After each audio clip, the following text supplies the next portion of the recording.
ও স্নেহের 2024 সালের নতুন বছরের অষ্টম শ্রেণীর ছাত্রছাত্রী বন্ধুরা, আশা করি তোমার সবাই ভালো আছো। আজ আমরা যে বিষয়টি নিয়ে আলোচনা করব অষ্টম শ্রেণীর সেকেন্ড সামারি অর্থাৎ দ্বিতীয় পর্যায়ক্রমিক মূল্যায়নের ইতিহাসের কোশ্চেন পেপার নিয়ে। দেখো সরাসরি স্ক্রিনে কিন্তু আমরা অষ্টম শ্রেণীর সেকেন্ড সামারি অর্থাৎ দ্বিতীয় পর্যায়ক্রমিক মূল্যায়নের ইতিহাসের কোশ্চেনটা দেখতে পাচ্ছ। ফুল মার্কস তোমাদের রয়েছে 25, আর সময় তোমাদের রয়েছে 50 মিনিট।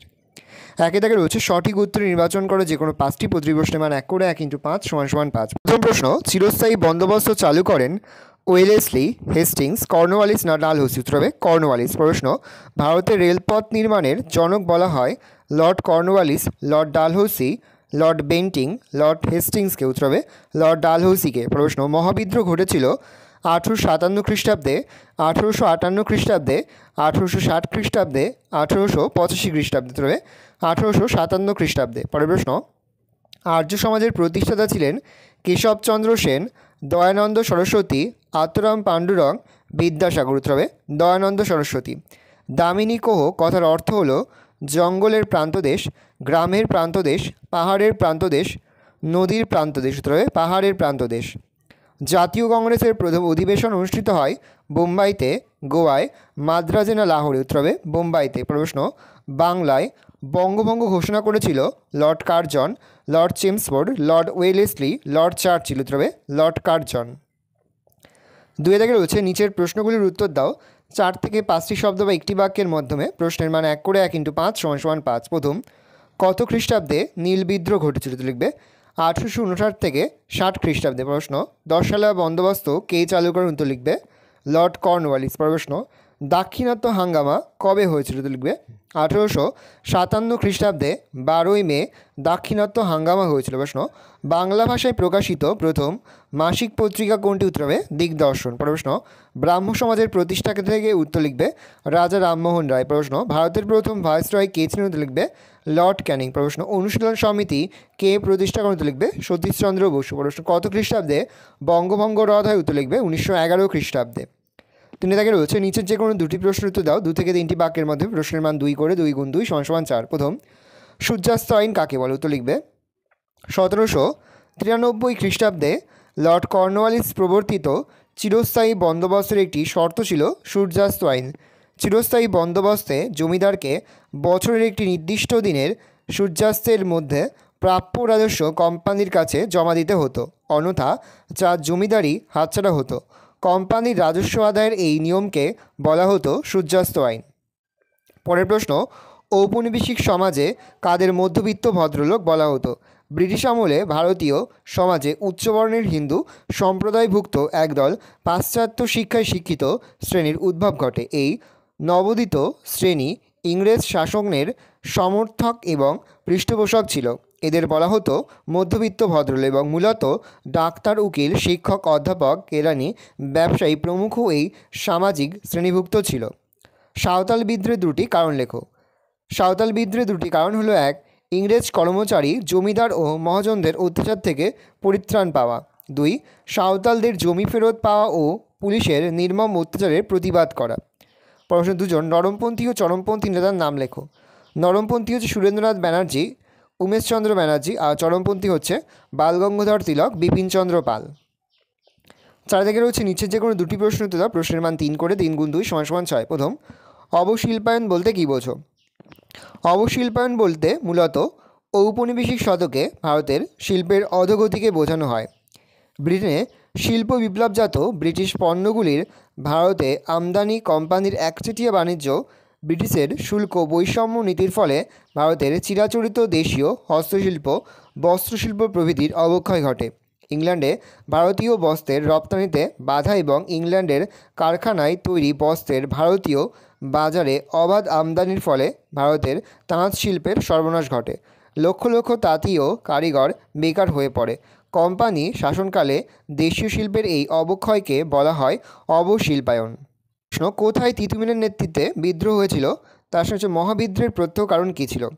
তিতুমিরের নেতৃত্বে নারকেলবিলিয়া অঞ্চলে ওহাবি আন্দোলন ছড়িয়ে পড়েছিল, যা বারাসাত বিদ্রোহ নামে পরিচিত ছিল। মহাবিদ্রোহের প্রত্যক্ষ কারণ ছিল এনফিল্ড রাইফেলের ব্যবহার।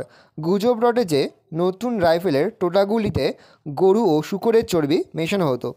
ওই রাইফেলের টোটাগুলি ভরার আগে দাঁত দিয়ে কেটে নিতে হতো, তাই সিপাহীরা মনে করেছিল ব্রিটিশ সরকার তাদের ধর্ম নষ্ট করতে চেষ্টা করছে, তাই তারা বিদ্রোহ করেছিল। টিকা লেখো। ইলবার্ট বিল বিতর্ক, খুবই গুরুত্বপূর্ণ একটা প্রশ্ন, উত্তর লিখবে। কোনো ভারতীয় বিচারকের ইউরোপীয়দের বিচার করার অধিকার ছিল না।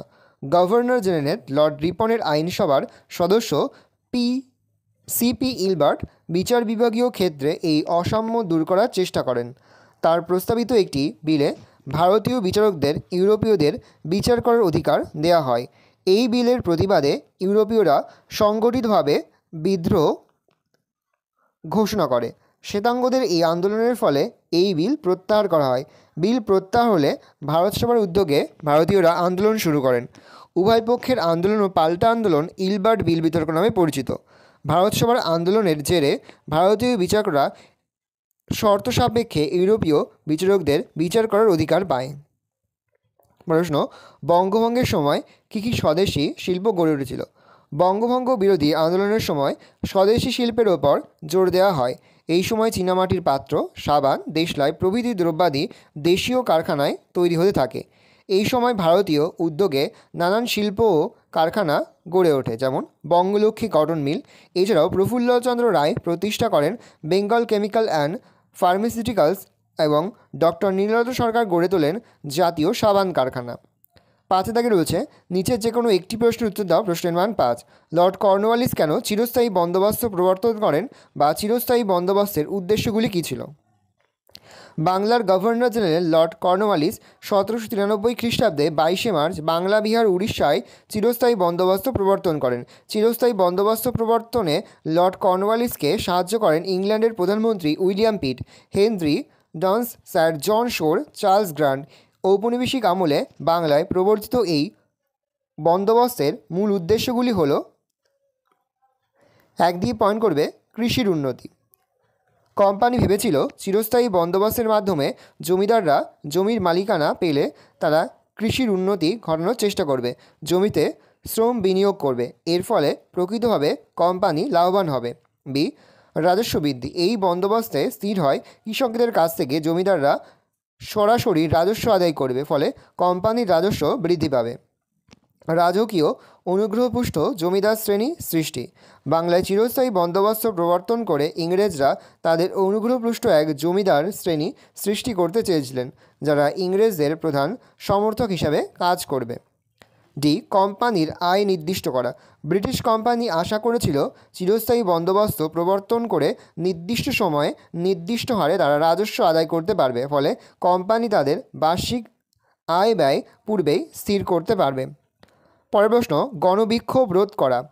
অনেক পণ্ডিত মনে করে চিরস্থায়ী বন্দোবস্ত প্রবর্তনের মাধ্যমে যে ইংরেজ সমর্থনপুষ্ট অভিজাত শ্রেণীর সৃষ্টি হয়েছিল, তারা স্থানীয় ক্ষেত্রে নিজেদের অস্তিত্ব বজায় রাখার জন্য গণবিক্ষোভ রোধ করে ব্রিটিশদের সাহায্য করতেন। পরের প্রশ্ন রয়েছে 1857 খ্রিস্টাব্দের মহাবিদ্রোহের রাজনৈতিক ও সামাজিক কারণগুলি কী ছিল তা লেখো। ভালো করে দেখে নাও, আমি এর মুখে বলছি না, মুখে বললে ভিডিওটা অনেকটা বড় হয়ে তোমাদেরই অসুবিধা হবে। আমি আস্তে আস্তে স্ক্রল ডাউন করছি, তোমরা কিন্তু অবশ্যই ভিডিওটা থামিয়ে বা স্ক্রিনশট নিয়ে কিন্তু সম্পূর্ণ উত্তর তোমাদের খাতে নোট ডাউন করে নেবে। কোথাও লিখতে বা বুঝতে কোনো রকম অসুবিধা হয় তাহলে কিন্তু নির্দ্বিধায় কমেন্ট সেকশনে কমেন্ট করে জানাতে একদমই ভুলবে না। এ দিয়ে পয়েন্ট করবে রাজনৈতিক কারণ, তার মধ্যে 1 দিয়ে সাব পয়েন্ট করবে কোম্পানির সাম্রাজ্যবাদী নীতি। ভালো করে দেখে নাও। 2 দিয়ে পয়েন্ট করবে রাজকর্মচারীদের ক্ষোভ। বি দিয়ে মেইন পয়েন্ট করবে সামাজিক কারণ। 1 দিয়ে পয়েন্ট করবে সামাজিক বৈষম্য। 2 দিয়ে পয়েন্ট করবে সামাজিক হস্তক্ষেপ। 3 দিয়ে পয়েন্ট করবে খ্রিস্টান মিশনারিদের প্রতিক্রিয়া। 4 দিয়ে পয়েন্ট করবে প্রতিক্রিয়াশীল কাজের প্রতিক্রিয়া। ভালো করে দেখে নাও। পরের প্রশ্ন, সভা সমিতির যুগ কাকে বলে? টিকা লেখো। মল্লমিন্টো সংস্কার আইন 2+3। প্রথম রয়েছে সভা সমিতির যুগ কাকে বলে। ভালো করে দেখে নাও। পরে তোমাদের রয়েছে মল্লমিন্টো সংস্কার আইন। ভালো করে দেখে নাও প্রশ্নের উত্তরটা। আমি আস্তে আস্তে স্ক্রল ডাউন করছি, তোমরা কিন্তু অবশ্যই ভিডিওকে থামিয়ে বা স্ক্রিনশট নিয়ে কিন্তু সম্পূর্ণ উত্তর তোমাদের খাতে নোট ডাউন করে নেবে। কোথাও লিখতে বা বুঝতে যদি কোনো রকম অসুবিধা হয় তাহলে কিন্তু নির্দ্বিধায় কমেন্ট সেকশনে কমেন্ট করে জানাতে একদমই ভুলবে না। ভালো করে দেখে নাও। এই রয়েছে টোটাল তোমাদের সেকেন্ড সামেটিভ অর্থাৎ দ্বিতীয় পর্যায়ক্রমিক মূল্যায়নের অষ্টম শ্রেণীর ইতিহাসের কোশ্চেন পেপার। ভালো তোমরা কোশ্চেনটা দেখে নাও।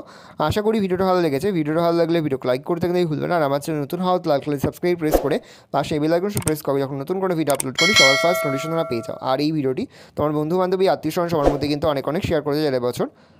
অষ্টম শ্রেণীতে পড়ছে। আমরা কিন্তু ইতিমধ্যে অষ্টম শ্রেণীর প্রতি বিষয়ের সিলেবাস, প্রশ্নকার এবং নমুনা প্রশ্নপত্র কিন্তু আপলোড করে দিয়েছি তোমাদের এখনও পর্যন্ত।